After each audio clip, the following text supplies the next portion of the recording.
A'udzubillahi minasyaitonirrajim. Bismillahirrahmanirrahim. Assalamualaikum warahmatullahi wabarakatuh.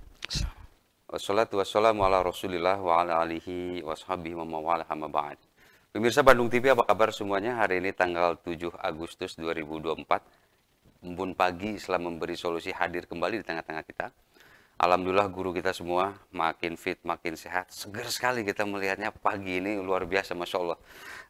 Kita akan mencoba membawakan sebuah tema tentang kasih sayang. Karena ini relate dengan hari-hari ini yang di media sosial kita banyak sekali silang pendapat, sengkarut, apalagi mau menjelang menjelang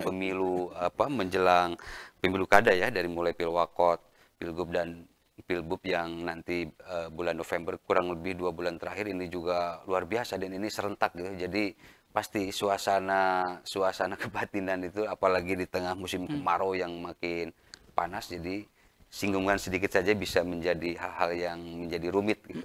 Baik, kita langsung aja. Silakan Tad. Assalamualaikum warahmatullahi wabarakatuh. Waalaikumsalam warahmatullahi wabarakatuh. Syukur pada Allah Subhanahu wa taala di saat cukup dingin ya. Masya Allah, Allahu Akbar ya Allah. Saya ditelepon oleh seorang bapak ya. Ya budak ya saya hudang dingin apa ya mau disampaikan. Tapi anak saya taat sekali kalau ada hadis atau apa ya saya sampaikan. Ciri orang beriman itu salah satunya Faiz bagul wudu pisabroh ya. Menyempurnakan wudhu di saat udara dingin.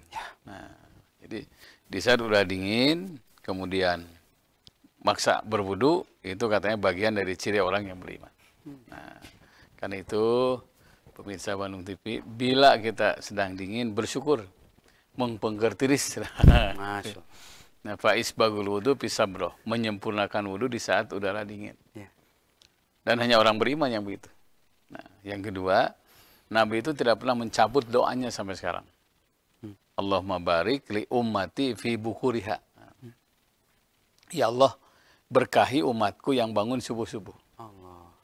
Jadi kuliah subuh tuh, wah pahalanya double itu. Masya Allah. Double pahalanya. Ya udah dingin, ya tetap pergi ke masjid. Di samping itu dapat doa dari Nabi. Jadi makin sering memaksakan diri untuk bangun subuh, insya Allah makin berkah. Karena itu Nabi selalu berdoa. Allahumma barik li ummati fi bukuriha. Ya Allah, berkahi umatku yang bangun subuh-subuh. Makanya keberkahan itu akan diraih salah satunya karena sering berjamaah subuh. Yang ketiga, sholat subuh bahwa fi zimmatillah. Siapa yang sholat subuh, hidupnya dijamin oleh Allah. Jangan ganggu yang rajin berjamaah subuh. Karena membelanya Allah katanya. Nah, itu luar biasa. Sholat subuh bahwa fi zimmatillah. Siapa yang sholat subuh dijamin hidupnya oleh Allah. Kalau sehat ya dijamin sehat. Rezeki jamin rezekinya. Kalau cita-cita dijamin cita-citanya. Makanya ada jamaah yang kalau nggak salah apa 3 tahun apa 4 tahun ya subuh tidak putus. Satu keinginannya, ingin berangkat haji. Alhamdulillah bisa berangkat haji. Dan itu tiba-tiba saja. Karena di samping sholat subuh, dia datang lebih dulu. Kan katanya berjamaah paling bagus itu, wang tadirus sholah ba'da sholat. Menunggu sholat sebelum tiba waktu sholat. Itu sangat wah VIP-nya katanya. Karena malaikat saat itu mendoakan, sekaligus juga dicatat oleh 2 malaikat. Malaikat siang dan malam. Karena ganti tugas malaikat itu waktu subuh. Jadi kalau kita sholat subuh, ada di catatan malaikat siang, ada di catatan malaikat malam. Ya Allah. Itu kebayang itu ya. Makanya kalau ingin tahu orang itu selamat atau tidak di akhiratnya, lihat jamaah subuhnya. Nah, karena itu kasih sayang Allah pun sama katanya. Akan mengalir kepada orang yang rajin berjamaah. Dengan sendirinya kalau orang itu sudah dapat kasih sayang Allah, ujungnya apa? Fabima rahmati minallah lintalahum. Disebabkan oleh kasih sayang Allah, maka hendaklah kamu lemah lembut sama siapapun. Masya Allah. Jadi somya, dareh marah mai, lemah lembut. Itu gambaran ada kasih sayang Allah dalam dirinya. Jadi kalau orang itu sudah tidak ada kasih sayang Allah, maka katanya Allah sudah hilang dari orang itu. Ya Allah. Nah, karena itu mari kita jadi orang yang selalu membuktikan dapat rahmat Allah. Caranya apa? Buktikan bahwa kita memiliki jiwa kasih sayang. Itu penting itu ya. Karena kasih sayang tidak ujung-ujung kan, pasti itu. akan didapat melalui usaha yang luar biasa. Nah, karena itu Nabi SAW pernah ditawari rumah. Ya Rasulullah, masa tua engkau istirahat sajalah. Jasamu sudah terlalu banyak. Kami akan bikin rumah, bikin villa yang serba lengkap. Membuat nyaman lah Ya, pokoknya. nyaman. Ya, villa itu ya udah dengar namanya aja udah pasti enak kan lah villa. Kata Nabi, jangan. Saya khawatir rumah yang mewah melupakan berjamaah sholat. Ya Allah. Itulah sebabnya kalau bikin musola di rumah ulah mewah ting gitu. Sok bawa ke masjid ya. Cocokan untuk buka musola ke masjid kadang-kadang. Jadi dul masjid katanya. Jadi masjid. Kedua ke masjid. Ke masjid. Nah, karena itu rumah Rasul itu kan nempel di masjid itu. Istilahnya DKM, dekat ke masjid lah gitu. Nah, karena itu siapa yang ingin dapat kasih sayang, mari pancing rahmat Allah dulu. Nah, salah satunya adalah berjamaah. Karena ketika kita masuk masjid, ternyata minta rahmat Allah ya. Allahumma ftahli abwaba rahmatika. Ya Allah, bukakan pintu-pintu rahmatmu. Ya, kalau udah pintu-pintu berarti rahmat Allah sangat banyak. Mungkin dari baca Quran, dari sedekah, dari menolong, dan masih banyak yang lainnya. Salah satunya dengan sering rutin baca Quran. Itu termasuk membuka rahmat Allah. Nah, kalau sudah rahmat Allah mengalir dalam diri seseorang, fabima rahmati minallah lintalahum. Disebabkan rahmat Allah ada pada diri mereka, hendaklah kamu lemah lembut kepada mereka. Ya Allah. Jadi kalau ada orang tindakan kasar, ya, tidak sopan, khianat, kata orang Sunda namanya, tegaan lah gitu ya. Itu gambaran rahmat Allah sudah tidak ada dalam dirinya. Jangankan dengan orang lain coba. Ada yang nanya kemarin tuh, Ustaz katanya, saya sedang berantem dengan suami, dekat. Tapi kok suaranya keras itu. Gambaran hatinya sudah jauh dari rahmat Allah. Ya Allah. Walaupun jauh, ada di luar negeri, telepon, kalau sudah nyambung hatinya ada rahmat Allah, pasti lembut, terasa dekat. Tapi walaupun dekat, kalau rahmat Allah jauh, maka terasa jauh. Makanya dalam Al-Quran itu, walau kunta fazzan ghalidhal qalbi lanfaddu min hawlik. Kalau kalian kasar, pasti orang sekitar kalian akan meninggalkan kalian. Ya Allah. Jangankan orang lain ya. Mungkin anak, mungkin saudara, mungkin teman, mungkin sahabat akan lari dari kita. Inna syarronas mayutkinas puhsa. Sejelek-jelek manusia yang ditinggalkan oleh orang sekitarnya karena takut kejahatannya. Kalau sudah tidak ada kasih sayang, pasti mundur teratur semua teman. Makanya orang baik itu katanya, apa ya, kehadirannya dirindukan. Sampai Abdullah bin Jubair itu seorang sahabat yang cukup kaya. Dijual asetnya semua. Beli dekat Masjid Nabawi, beli tanah. Ya jelas lah, 51 minimal. Jadi jual 5 dapat 1. Karena sampai sekarang katanya tanah di Masjid Nabawi lebih mahal dibandingkan New York. Masya Allah. Persentinya berapa lah gitu. Padahal New York aja itu udah levelnya udah luar biasa, Masya Allah. Katanya lebih dari New York. Ya. Nah, bikin rumah kecil. Ya keluarganya protes. Mungkin Pak kok diletik rumah teh. Apa artinya rumah yang mewah? Tapi kita tidak dapat kasih sayang. Rupanya tetangga kurang baik. Nah, yang dilakukan oleh Abdullah bin Jubair itu, selesai subuh, dia berdiri di depan pintu Masjid Nabawi. Salah satu apa yang dinanti? Senyumnya Nabi dari masjid. Senyum gitu. Oh lari, saya dapat rahmat Allah, dapat kebahagiaan. Kenapa? Dapat senyum dari Nabi. Jadi ternyata ramah someyah itu bagian dari rahmat Allah ya. Kalau orang tuh bal jamotrot, bangkenu, wajahnya tidak bikin betah orang lain, itu gambaran rahmat Allah sedang jauh dari orang itu. Allahu Akbar. Makanya palingan kata Nabi kan senyum itu sedekah, betul itu. Belum lagi orang yang ramah someyah itu satu kali senyum itu hanya 11 otot yang dipakai di wajah itu. Satu kali cemberut 33 otot katanya. Jadi orang yang cepat marah cepat kelihatan tua karena kelelahan otot. Luar biasa, Masya Allah. Pemirsa di rumah ini emang terlihat ini ya kayak senyum, kayak sopan gitu ya. Karena meskipun memang zaman sekarang itu ada hal ya pasti ada pengalaman tadi ya. Kadang-kadang justru kita juga bisa tertipu sama yang tampilan ini juga tadi. Tapi nanti kita bahas lagi. Pemirsa di rumah luar biasa sekali ini.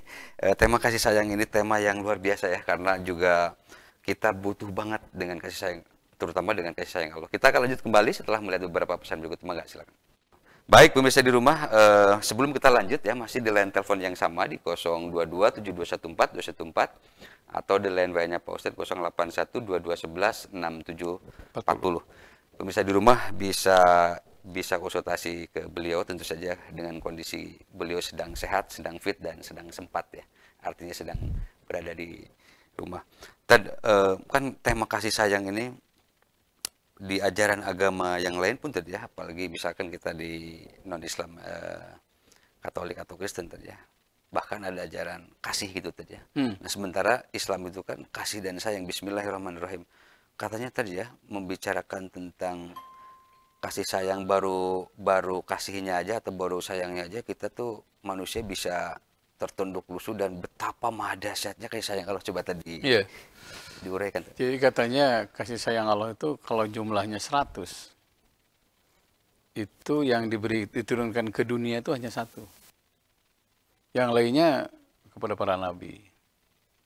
Walaupun baru 1 kasih yang Allah diturunkan, itu sampai kuda mau loncat, mau melangkah, ada anaknya, dilangkahi anak itu. Itu gambaran bahwa baru 1 aja diturunkan kasih sayang. Itu sampai kuda kalau ngelangkah, ada anak dilangkahi. Berarti binatang saja itu kasih sayang luar biasa. Jadi kalau sekarang manusia sudah mulai hilang kasih sayang, membunuh anak. Saya lihat tadi kemarin apa ya? Di mana? Di Sulawesi di mana tuh? Anak 2 tahun tuh. Digendong sampai Masya Allah, itu sudah lebih dari binatang. Makanya nurani sajalah yang bicara, bukan agama ya. Betul. Itu sudah ada kemanusiaan itu harus dimunculkan ke depan. Bahkan Nabi SAW itu populer dulu itu awalnya bukan sholatnya, bukan saumnya, bukan hajinya. Makanya antara syahadat sholat itu ada jeda sebetulnya. Syahadat, ada jeda sholat, ada jeda terus baru zakat. Jadi sholat terus kasih sayang intern dulu, anak semua sudah tercukupi semua baru zakat. Kan banyak kita zakat dulu, keluarga dibiarkan, itu salah. Dibersihkan langit sementara bumi masih kotor. Nah, sampai saya waktu pertama masuk ke Mekah itu 92 lah kalau nggak salah. Saya nyari yang namanya Jabal Qubais ya. Jadi selesai sa'i, marwah, gitu. Ada menara besar, Jabal Qubais di situ. Nah di bawahnya itu Bukit Jaz, tempat mengembala Nabi. Jadi seluruh domba yang ada di sana itu yang punya kambing dititipkan sama Nabi. Karena ada kepercayaan tersendiri, karena kasih sayang beliau itu jauh lebih besar dibandingkan dengan dendam. Jadi kasih sayang Nabi itu lebih besar dibandingkan kebenciannya. Sekalipun kepada binatang. Jadi kalau mau makan katanya, periksa dulu kambingnya. Kalau udah kelihatan kambing itu apa, orang sudah bilang bungkreng ya, udah penuh itu, baru makan.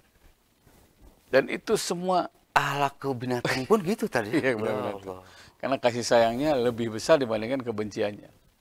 Dan itu Nabi seperti itu. Sampai puncaknya yang nitipkan kuncinya sama Nabi. Saya mau pergi dulu nitip kunci rumah ya. Saat kepercayaan itu muncul, Nabi bingung kan. Hanya Rasul pergi ke Gua Hira. Sebelah utara lah dari situ. Di situlah Rasul namanya Uzilah. Mungkin bahasa Sundanya, kamanakeun ini masyarakat.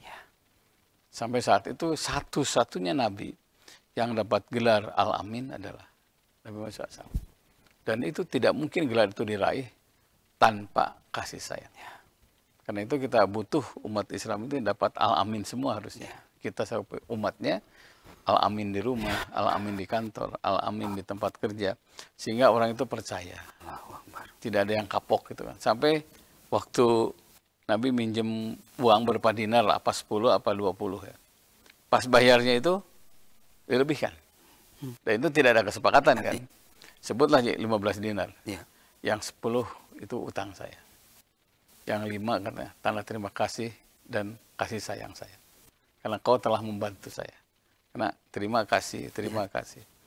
Jadi semua orang tuh sampai ngantri ingin uangnya dipinjam oleh Nabi. Karena ngundang dulu mana boleh nanti. Artinya Nabi itu selalu menguntungkan bagi siapapun. Jangankan bagi orang, bagi semesta, bagi yang lain-lain. Nah, sementara ada orang yang merasa mengikuti ajaran Nabi, tetapi gaya-gaya dakwahnya atau yang lain-lain kecenderungannya lebih mengandalkan seruan-seruan yang bisa kadang-kadang ada orang-orang tertentu yang jadi agak ini tadi ada jadi kok gini lah gitu ya. Kok ada jadi kontradiktif dalam tanda kutip karena Nabi pun juga orang yang penuh sangat kasih sayang yang Masya Allah gitu ya. Ya, kadang-kadang dilojamkan akal ya kasih sayang Nabi itu. Ada seorang ya, dia lagi kesusahan banget. Tek. Begitu datang tuh, Assalamualaikum, salam. Silaturahmi Ustaz, satu saya tidak butuh doa. Karena doa sudah banyak kata. Saya tidak butuh sholawat. Ya. Sudah banyak. Saya kesini butuh uang. Terus terang aja. Jelas aja. Jadi terang-terangan nggak ada babi-bu, saya nggak mau diceramahin, nggak mau langsung intinya gitulah tadi. Karena anak saya sedang operasi katanya. Ya sesuai kemampuan ya kita kasih. Ya. Alhamdulillah sana. Ini 15 apa 10 ya? 10 ustadz karena hanya 2an yang ngasih beras dan uang. Kebanyakan ngasihatan teori. Iya. Jadi Islam itu agama yang tampil dirasakan. Keren banget. Bukan dimengerti. Keren banget ini. Jadi Islam itu agama yang dirasakan dan dimengerti. Ya. Karena ada ajaran yang dirasakan, tapi ajarannya tidak dimengerti. Paham. Kalau Islam itu dirasakan dan dimengerti. Ya. Nah, banyak ajaran yang dimengerti tapi nggak dirasakan. Ingat dalil mah ada gitu. Ngawang gitu ya, utopis jadi sedikit idealis, apalagi ngebandingin dengan zaman-zaman Rasul, zaman yang lain gitu tadi. Oke, lanjut. Tapi dalam kehidupan sehari-hari tidak dirasakan. Makanya kita ini hadir harus dirasakan. Karena satu saat orang itu jenuh dengan ceramah, jenuh dengan baca-baca dzikir, dia inginnya diisi perutnya kan. Dan itu termasuk dakwah yang paling yang dirasakan, yang paling ampuh lah. Saya dengar di daerah mana ya, satu desa masuk Islam semua. Terus saya bilang, diteliti, oh ternyata ngirim sembako. Tidak seberapa. Sembako 3 liter beras, sepermi dan apa. Wah nipisan kan, 3 liter jadi asup Islam kan. Jadi hidayah itu, tipis banget ya. Hidayah itu datang karena kehadiran agama dirasakan. Bukan hanya dimengerti. Ini sebenarnya menjadi pembelajaran bagi kita semua bahwa memang Islam itu membutuhkan orang kaya tadi, orang-orang agniya, apalagi yang udah kaya, soleh banget itu tadi ya.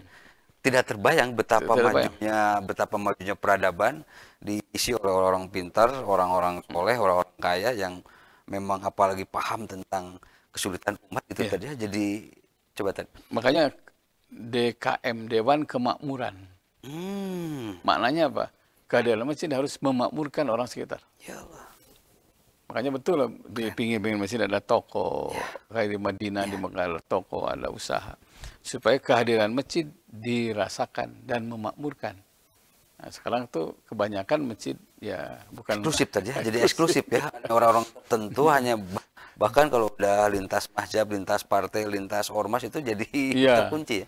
Nah, karena itu kalau kita peduli sama sesama, itu bagian dari ajaran agama. Dan ternyata kehadiran Nabi itu dirasakan. Ketika Siti Aisyah ditanya, gimana rumah tangga Rasul?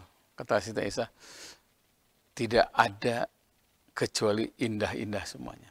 Saya pernah lagi tidur nyenyak katanya. Beliau itu saking kasih sayangnya, mencium jidat saya dan minta izin. Minta tahajud. Izinkan saya akan tahajud. Mau tahajud kan orang dor-dor lah tuh kedua bejahe lah. Apalagi udah ngerasa kalau ngelihat kita mau tahajud masuk wah kayaknya ini jadi agak dalam ngecek dalam tanda kutip gitu tadi. Allah Akbar. Makanya Nabi itu semua indah-indah. Sampai saya merenung ya. Kenapa sekelas siapa tuh yang ngarang buku 100 tokoh itu ya? Michael Hart. Michael Hart itu menyebut bahwa orang yang paling berpengaruh di dunia itu non muslim ya. Nabi Muhammad SAW itu nomor 1 karena rumah tangga juga beliau. Makanya untuk pemirsa Bandung TV, gimana rumah tangga yang baik? Gak usah tahu yang lain. Nah ini gimana Nabi? Allahu Akbar. Banyak sekarang kisah-kisah Nabi di rumah ya. Gimana kerja yang baik? Gak usah yang lain, lihat Nabi. Gimana kalau nggak ketemu lihat hadis-hadisnya? Begini, man qadda ala yalihi kana qal mujahidi fisabilillah. Siapa yang cucuran keringat menghidupi keluarganya sama dengan jihad fisabilillah. Itu aja udah memotivasi luar biasa. Tidak ada alasan orang itu malas bekerja ya. Iya, kadang-kadang datang telat, kadang-kadang bukan minta gaji teh heula, nginjem duit teh heula kadang-kadang ada. Ya. Jadi kerja gimana olahraga Nabi? lihat olahraga Nabi gimana. Makanya sampai Nabi mengatakan, kalau ingin tahu orang itu baik atau tidaknya, kata Nabi, salah satunya adalah, lihat, dia jadi bermanfaat tidak. Kalau dia punya rezeki, rezekinya manfaat nggak? Dia punya ilmu, ilmunya manfaat atau tidak? Karena ternyata negara itu akan makmur karena salah satunya jeritan orang-orang yang tidak punya doa. Yang kedua, dermawannya orang-orang kaya. Dan tidak mungkin orang yang tidak punya mendoakan. Kalau tidak dirasakan kehadiran kita. Gitu. Nah. Dan kan banyak orang yang bahkan sempat ada bilang gini, ada beberapa pengusaha bilang sama sekali kita tidak ditolong sama orang kaya. Kadang-kadang orang kaya itu justru nyebelin. Kebanyakan ya orang-orang kaya yang nggak soleh gitu tadi maksudnya. Jadi kebanyakan ngitung, kebanyakan jadi ya yang tadinya kita harapan kita kan kalau mendekat sama orang kaya bakal dalam tanda kutip, tetapi banyak kasus yang malah jadi lebih banyak sakit hatinya kan ternyata. Jadi malah lebih, ya itu tadi, karena menggantungkan dulu dari niat, dari nama itunya mau meminta sesuatu kepada orang kaya, entah kerjaan, entah apa, malah ujung-ujungnya feedbacknya malah jadi ternyata kok gini katanya. Hati-hati, kesombongan itu berawal salah satunya karena kita punya rezeki lebih. Hati-hati. Ya Allah. Makanya Nabi SAW itu pernah mengatakan salah satu penghuni surga itu adalah dia memberi tanpa diminta. Ya, Itu luar biasa ya, memberi itu. Jadi orang tuh kudu ngerti, tapi butuh gitu ya. Luar biasa. Dan memang itu butuh latihan yang cukup lama, cukup panjang. Jadi memberi tanpa diminta, itu yang dalam hadis. Afdalul kasab amalul rajuli biyadihi.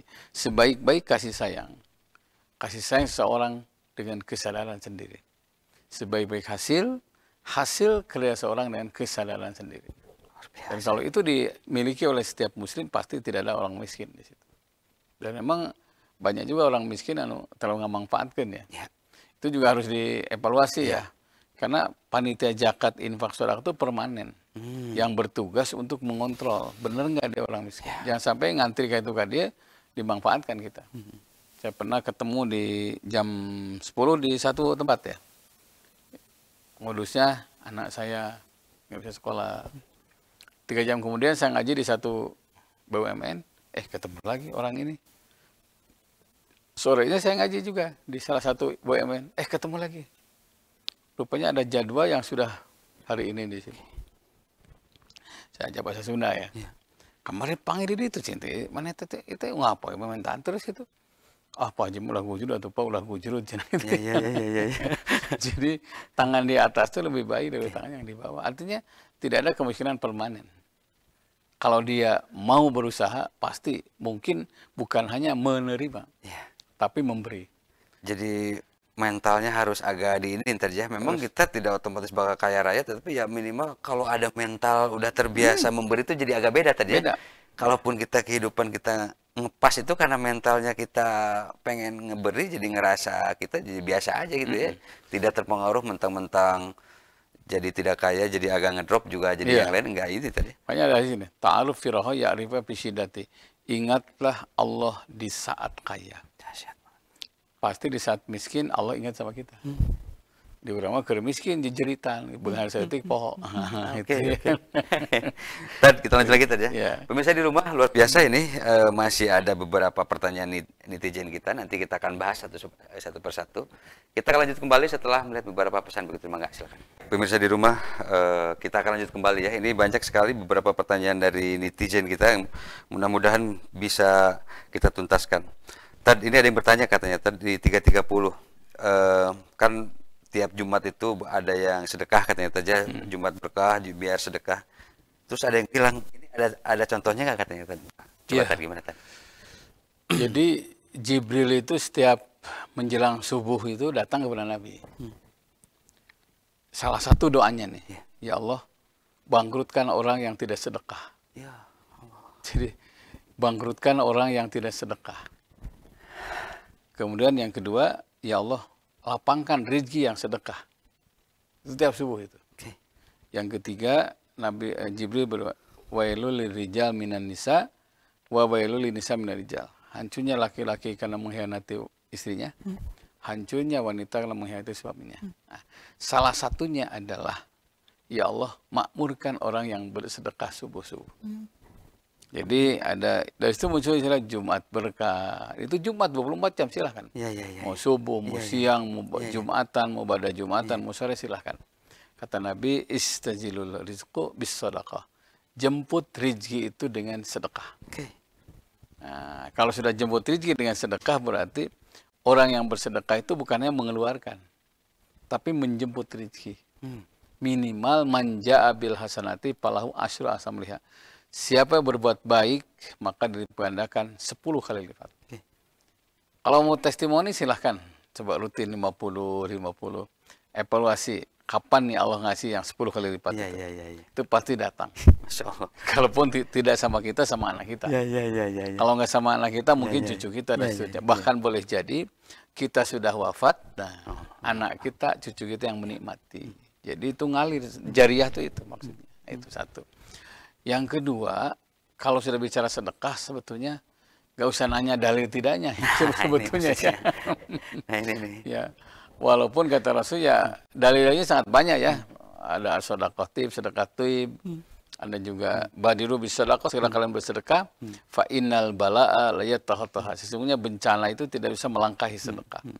Jadi sedekah terus karena kita tidak tahu dari sedekah yang mana bencana ke anak ditahan. Bencana keluarga ditahan. Nah, satu. Yang kedua, idza sadaqal azmu biyakin idza sadaqal azmu wa hasabil. Idza sadaqal azmu wa hasabil. Apabila ada niat baik pasti ada jalan. Pasti ada lah, pasti ada jalan. Kata sedekahlah, karena engkau tidak tahu kapan Allah mencabut rezeki dari kita. Kita kan nggak tahu kan? Karena kehidupan itu kan kayak sholat ya. Watil kal ayyamu nudawiluha bainan nas. Hidup itu kayak roda. Ketika ada, segera sedekah. Karena kita tidak tahu. Mungkin besok rezeki tidak ambil. Sedekahlah dengan melangkah ke masjid. Karena kita tidak tahu kapan kita tidak bisa melangkah ke masjid. Luar biasa, Masya Allah. Segeralah pergi sholat. Karena kalian nggak tahu kapan nggak bisa sholat. Itu sangat rahasia ya. Nah karena itu, jemput rezeki dengan sedekah. Dan ternyata sekarang luar biasa ya. Alhamdulillah. Ada sedekah dengan menyiapkan minum, makan di masjid itu. Luar biasa. Ada yang sedekah menyiapkan sarung. Ada yang sedekah dengan menyiapkan makanan tiap pada sholat. Silakan. Dan itu bagian dari cara menyebut rezeki dan menangkal bencana.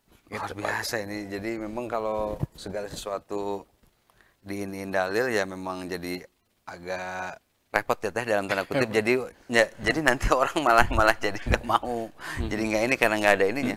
Masya Allah ya, itu jadi terlalu sempit ya. Oke, lanjut lagi tadi. Ini juga ada yang nanyain gini tadi ya. Ini apakah kan ada daging akekah katanya tadi ya. Ini akekah ini keluarga boleh makan nggak katanya tadi? Oh iya. Gimana katanya? Akekah itu ungkuk ya. Ini gunting rambut. Oke. Jadi akekah ya bahasa gunting rambut. Bukti syukur bahwa telah lahir seseorang. Kenapa udah bersyukur? Wajar. Karena terlalu banyak orang yang nikah udah lama nggak punya anak. Saya pernah menemukan sudah 3 kali bayi tabung gagal. Kebayanglah. Sudah 3 kali. Dan bayi tabung itu kan mahal banget tadi. Mahal banget. Udah 3 kali Allah. Sampai sekarang belum punya. Ya Allah. Akhirnya yang ketiga kali gagal, ya, ngobrol banyak. Ustadz apa hikmahnya? Saya bilang gini. Yauma la yang fa'u malun wala banun illa man atallah biqalbin salim. Satu saat harta dan anak tidak bisa menolong kita. Di satu saat yang kita perjuangkan ini subuh datang dulu, yang kita sekolahkan ini. Satu saat harta dan anak yang jadi beban kita itu tidak ada manfaatnya. Illa man atallah biqalbin salim. Kecuali yang berjumpa dengan Allah dengan hati yang bersih. Ya Allah. Udah Bu, saya bilang, bersihkan aja hati. Ya. Ciri bersih hati apa? Ngangkat anak asuh. Itu kan kebersihan hati itu. Karena ruba akhilaka lam talidu umuka. Betapa banyak anakmu, saudaramu yang tidak dilahirkan dari ibumu. Ngerti Ustaz yang gitu. Alhamdulillah. Ayahnya nggak gelisah. Sudah ada yang sudah 5 kali keguguran, 7 keguguran, nggak punya anak. Tapi dia punya anak alternatif, yaitu anak asuh. Dan itu jadi ya memang idealnya kayak gimana gitu tadi, kayak ngerasa nggak ini, tapi kan terlalu banyak jalan-jalan rahmat Allah itu yang kalau kita ngurus orang yang ini juga pasti keberkahannya pasti lebih dahsyat lagi tadi. Terasa ya. Masya Allah. Nah, karena itu dia akekah wajar. Karena bukan hanya ibadah sosial, bukti syukur. Bukti syukur. Wattaqullah la'alakum tashkurun. Bertakwalah kalian kepada Allah agar kalian menjadi orang yang bersyukur. Nah, karena bersyukur, karena banyak yang menikah belum punya anak, kita bersyukur, alhamdulillah ya Allah, walaupun mungkin jadi beban tapi ladang pahala. Ya. Nah, karena ladang pahala bersyukur, maka dibenarkan kalau keluarga ikut makan.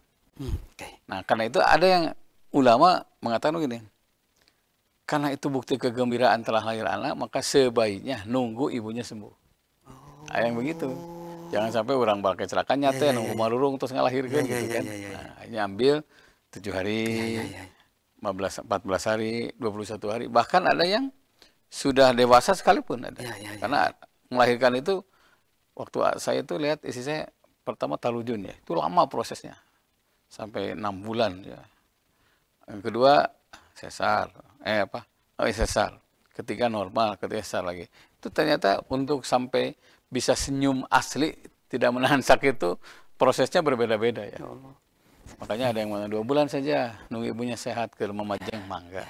Jadi boleh keluarga ikut makan sebagai tanda gembira. Bahkan bagus kalau setiap mau makan itu pegang jidatnya, baca a'udzu bikalimatil tammah min syarri ma khalaq.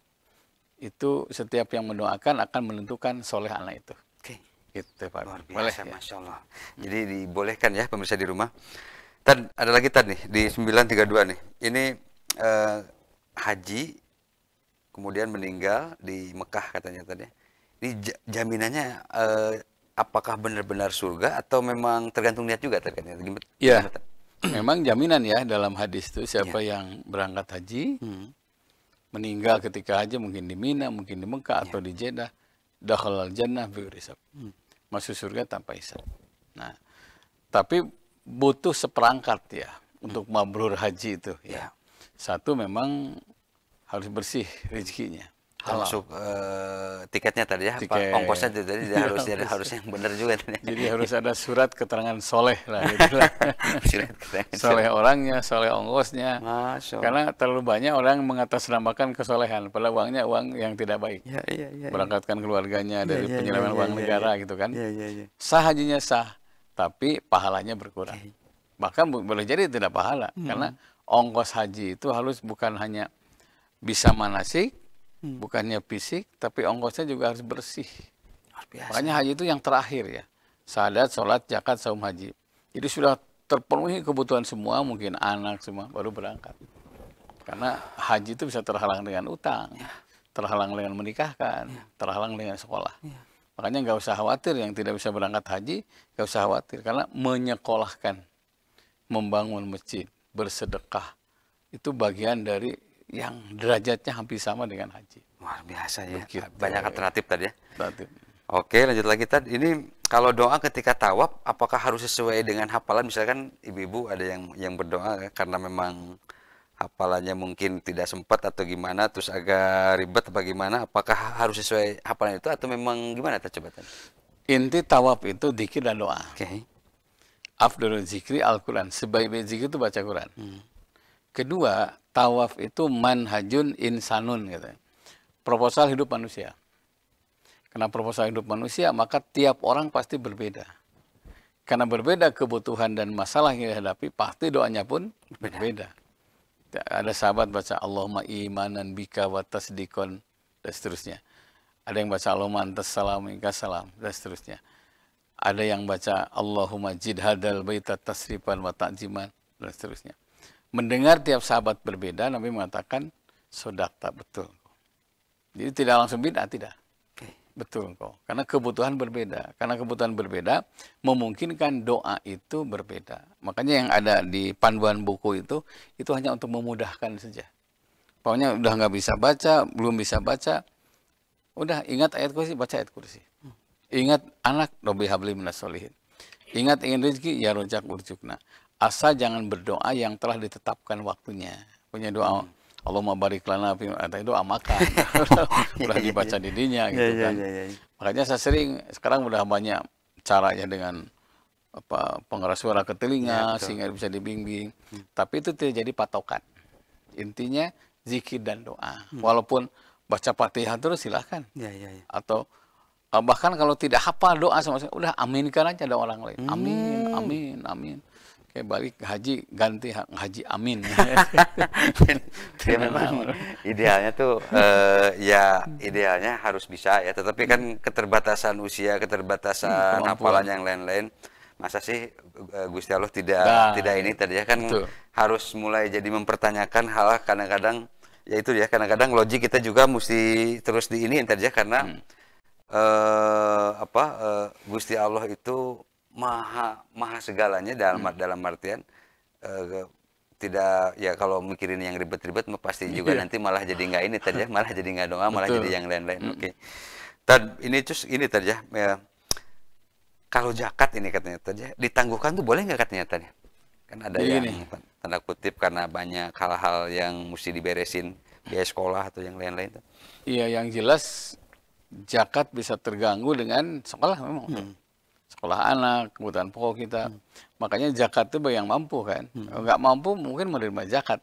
Nah, apakah zakat bisa ditangguhkan? Sebaiknya kan ini. Idza sadaq dalam hadis itu, apabila seorang menangguhkan amal soleh, nah ini, ya, menangguhkan amal soleh, ibtalahullah bilhami, maka tunggulah bencana kesedihan. Karena zakat itu menyangkut hak orang lain, maka sebaiknya kebutuhan orang lain jangan ditangguhkan. Jangan sampai kita aja nunggu bulan depan, nggak bisa. Gitu ya. Kalau itu, karena itu begitu dapat uang, hitung sampai zakat, kasihkan ya, kasihkan segera, karena menangguhkan membahagiakan orang lain bagian dari dosa. Apalagi zakat itu kan bukan sampai ngabisin ini tadi ya, maksudnya tidak sampai setengahnya dari penghasilan kita atau gimana tadi ya. 2,5% lah. Paling banyak pun 20%. Dan itu juga tidak tiap hari tadi, tidak tiap hari. Bahkan setahun sekali juga ini tadi. Iya. Ya maksudnya kira-kira kalau misalkan nggak mau zakat atau ya ditangguhkan tuh, aduh kebangetan lah kayaknya tadi. Dari sini. Idza qasara al-abdu bizakat ibtalahullah bilhami. Apabila seorang menangguhkan zakat, maka tunggulah bencana kesedihan. Dahsyat ya. Nah, bencana kesedihan itu dalam tanda kutip kan ada yang sedih bahagia, ada yang sedih memang benar-benar hancur gitu tadi ya. Kenapa enggak ini terjemahan katanya bukan kesedihan atau kehancuran gitu tadi? Coba bisa di ini tadi. Gini. Karena gini. Hassinu amwalakum bizakat. Bentengi harta kalian dengan zakat. Kehancuran bentuknya apa? Kehancuran ekonomi. Ya, oke. Makanya kalau tidak segera dibenteng harta yang kita miliki, itu pasti hancurnya cepat. Makanya kata Nabi, idza qasara al-abdu bizakat idzalahu bilhami. Apabila seorang menangguhkan aja, maka tunggulah bencana kesedihan. Nah, kesedihan apa? Satu, hilangnya harta. Karena dengan 2,5 sampai 20% kita keluarkan, yang sisanya 80% itu pasti jadi halal semua. Kasihkan ke anak halal. Yang kedua, zakat itu kan tazkiyah, bersih, suci, subur. Orang yang zakat berarti orang yang menyucikan dirinya. Sekaligus juga menyuburkan hartanya. Karena itu orang yang mengeluarkan suci dan hartanya akan berkembang terus. Makanya kebangkrutan ekonomi salah satunya nih ada jatah orang yang tidak punya dimakan oleh dia. Innalillahi wa inna ilaihi. Makanya tugas istri patuh aktif ikut zakat ulahilap. Nah, kenapa? Tidak ada orang yang miskin gara-gara zakat, tapi terlalu banyak orang yang hancur karena lupa zakat. Luar biasa sekali. Baik pemirsa di rumah, ini ya kita akan lanjut lagi ya, masih ada satu segmen ke depan dan masih ada beberapa pertanyaan yang harus kita bahas. Kita akan lanjut kembali setelah melihat beberapa pesan begitu. Mangga silakan. Baik pemirsa di rumah ya, kita masih ada kurang lebih 5 sampai 6 menit. Kita akan coba lagi beberapa pertanyaan netizen.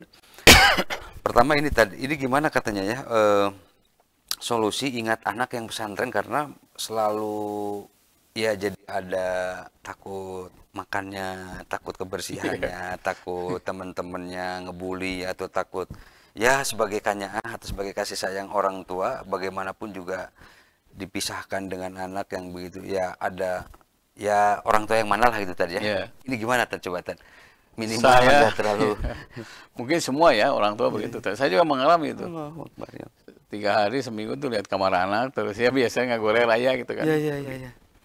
Sampai ketika makan ingat, ketika nonton TV kadang-kadang ingat, ketika sholat subuh Sholat malam ingat. Nah, akhirnya saya pergi umroh. Pergi umroh, terus baca doa, surat Ali Imran 38 ya. Rabbi habli minadunka dzurriatan thayyibatan innaka sami'ud du'a. Khususan sebutkan aja. Anak saya si Fulan lagi pesantren selamatkan. Terus itu hampir tiap ada sholat itu yang dibaca. Terus karena ada hadis kan, mintalah diulang-ulang. Fa innallaha la yamalu hatta tamalu. Allah tidak akan bosan mendengar permintaanmu sampai engkau sendiri bosan. Kadang-kadang di saat bosan dia udah ijabah. Satu saat saya langsung habis sholat duha kalau nggak salah. Terus tiba-tiba nyalande gini di masjid tuh. Terbesit ya, ada tulisan terbesit. Sayang Tuhanmu lebih besar dibandingkan sayangmu sama anak. Jadi ketika kita mesantrenkan anak, harus yakin bahwa sayang Allah itu lebih besar dibandingkan sayang orang tua kepada anak itu. Wah, saya langsung sujud ya. Itu jadi ini tadi jadi agak lumayan kerisauan, keresahan sebagai orang tua biasa ya yang manusia biasa kita rindu. Alhamdulillah tenang aja. Apapun alasannya ya itu kita sampaikan kepada anak. Nah, Bapak, Mama juga ingat sama kalian, tapi jangan lupa sayang Allah itu lebih besar dibandingkan sayang saya dan ibumu. Dan itu penting. Jadi pemirsa yang rindu sama anak, sama cucu ya, yang sedang pesantren. Ini pesantren itu kan apa ya? Ta'aruf ilallah istilahnya ya. Jadi perkenalan dengan Allah lah di situ. Jadi Allah yang menjamin keselamatan. Kalau tuh ada yang bully itu hanya 1 dari 1000 lah itu. Hanya kasus saja tidak identik. Nubudu ge sarwa lah, sehat-sehat aja, enggak usah khawatir. Ingat nih, Allah sama anak kita lebih besar dibandingkan kita sama anak kita. Dan sebagai orang tua yang mesantrenkan anaknya bukan berarti kejam ya tadi, bukan berarti mau memisahkan yang lain. Ini juga kadang-kadang suka menjadi ada bayangan ya di media sosial kita tuh, kok tega banget katanya misahin dia kan jadi hilang ininya yang lain-lainnya. Coba saya kemarin dapat ada tamu ya, biasanya dengan anaknya, dengan mantunya, kemudian dengan cucunya. Cucunya, Bu, teman sarang hijau gitu. Ceritalah cucunya, karena ayahnya baru meninggal ayahnya, saya badarkan hajinya. Jadi waktu kecil Pak Ustadz, saya di pesantren di Tasik. Ya kita tahu lah Bandung Tasik lumayan kan jauh ya. Kabur. Nah, tapi lebih banyak tidak kaburnya katanya. Ayah saya ngantar lagi. Begitu ayah saya pulang, saya udah di rumah. Oh ya Allah. Jadi pakai motor dari pesantren. Terus saja. Dia nangis akhirnya. Setelahnya sekarang Pak katanya. Setelah ayah meninggal, baru ayah begitu bukan berarti tidak sayang. Itu karena sayang karena agama. Sekarang alhamdulillah jadi anak soleh sekarang. Jadi memang episode tidak betah transisi betul ada lah. Ya, sebagai manusia biasa tadi ya, karena terbiasa hidup di rumah itu dengan kasih sayang orang tua yang full mensupport abis-abisan mulai dari ujung kepala sampai ujung ini ya. Kan 2 bulan tuh nggak boleh tengok ya. Saya ke Bogor waktu itu. Jadi pas datang ke sana ya biasalah. Menit tega gitu kan. Itu tuh, aduh ya Allah. Kata-kata itu. Aduh ya Allah.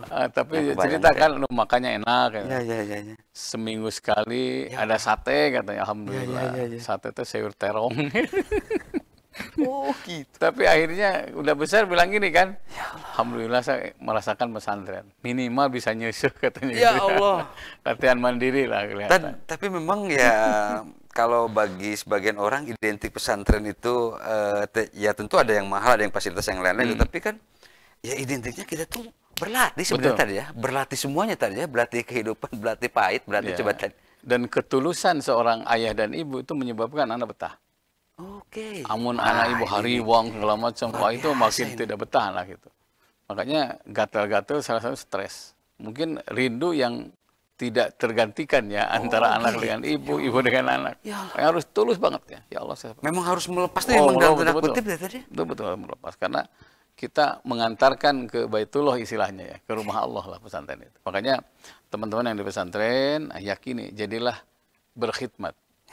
Ya, menyayangi. Jangan sampai oper gitu ya. Karena senior langsung enaknya. Kenapa? Dilihat wajah orang tuanya, coba lihat. Itu wajah-wajah penuh harapan. Dengan pesantren di sini, anak saya jadi anak soleh, berguna, sekaligus juga jadi pelanjut perjuangan Rasul kan. Jangan sampai dimanfaatkan untuk ya nauzubillah ya dibully dan segala macam. Iya. Gitu Pak. Dahsyat banget ini. Terus kan berjuangnya karena ya namanya juga tempat berlatih, tempat berjuang pasti memang tidak ada yang mudah gitu. Tapi ya mudah-mudahan setelah beres ini nanti dapat hikmah yang luar biasa. Apalagi setelah orang tua udah pada nggak ada yang lain-lain, tadi hidup sebatang kara, hidup sendiri kan pasti membutuhkan mental yang kuat buat menapaki kehidupan yang lebih ini.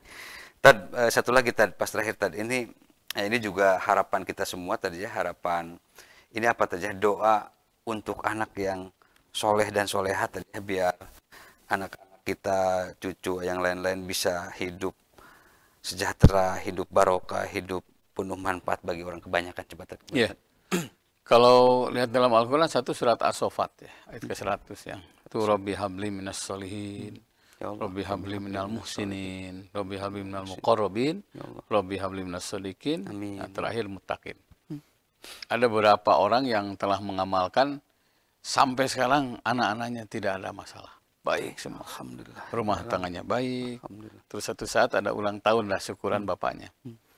Kalau bukan karena jeritan doa bapak katanya, saya mungkin tidak seperti ini. Ya Jadi ternyata doa orang tua itu doaul walidin yukdi ilal hijab. Doa orang tua tidak ada penghalang, langsung kepada Allah. Bahkan akan dirasakan sekalipun dia sudah menikah. Oke.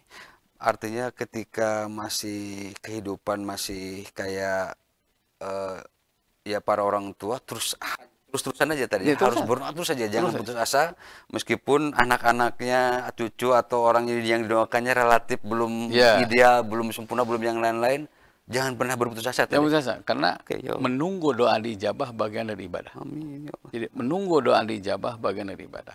Terus saya berdoa dan insya Allah pada saatnya akan indah pada waktunya. Luar biasa ini. Nah ini harus yakin ya pemirsa di rumah, karena segala sesuatu ya semua kan punya Allah dan Allah punya rencana. Allah punya ketetapan, manusia hanya berencana. Pokoknya kalau udah ngebereskan urusan dengan Allah, insya Allah ya dunia ini relatif gini-gini aja kan sebenarnya ya. Relatif kadang kita tidak akan terlalu risau dengan baik. Ya meskipun dunia berubah begitu cepat, teknologi berubah begitu cepat, pasti banyak hal-hal yang membingungkan, membuat kita bingung, membuat kita khawatir.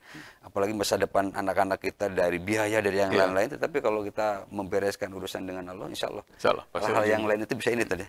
Maka kasih kesimpulan sama kasih doa. Bisa Bandung TV, mari kita tanamkan kasih sayang di mana saya berada. Karena siapa yang menyayangi, pasti yang Maha Penyayang akan mengalirkan kasih sayang. Habibullah ila ibadihi yuhibbukumullah. Sayangi Allah melalui hamba-hambanya, pasti Allah akan menyayangi kalian. Semua kita diberi kemampuan untuk menyebarkan kasih sayang di mana kita berada. Insya Allah dengan cara itu, agama akan dirasakan dan dimengerti. Mudah-mudahan bermanfaat. Insya Allah depan ketemu lagi. Assalamualaikum warahmatullahi wabarakatuh. Assalamualaikum warahmatullahi wabarakatuh. Baik pemirsa di rumah ya. Rabu depan kita akan coba dengan tema yang lebih menarik lagi, dan mudah-mudahan kita bisa bertemu kembali, kita dalam keadaan sehat walafiat. Mohon maaf bila banyak salah, banyak lupa. Wabillahi taufiq wal hidayah. Wassalamualaikum warahmatullahi wabarakatuh.